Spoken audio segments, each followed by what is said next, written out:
प्यारे बच्चों, अस्सलामुअलैकुम। आज हम खाने पीने के आदाब पढ़ेंगे। खाने से पहले हाथ धोइए,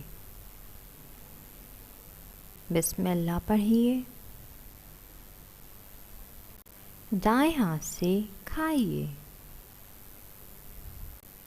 खाना ख़त्म कीजिए और अल्हम्दुलिल्लाह कहिए। हमेशा बैठकर पानी पीजिए। आइए अब हम खाने पीने के आदाब दोहराते हैं। खाने से पहले हाथ धोइए, बिस्मिल्लाह पढ़िए, दाएं हाथ से खाइए, खाना ख़त्म कीजिए और अल्हम्दुलिल्लाह कहिए। हमेशा बैठकर पानी पीजिए। अब आप भी मेरे साथ खाने पीने के आदाब पढ़ेंगे। खाने से पहले हाथ धोइए।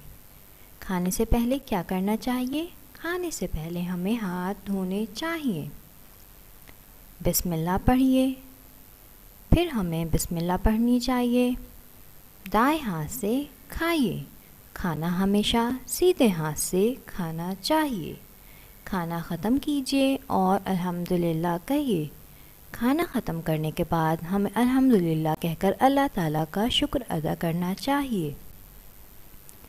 हमेशा बैठकर पानी पीजिए। जज़ाकल्लाह।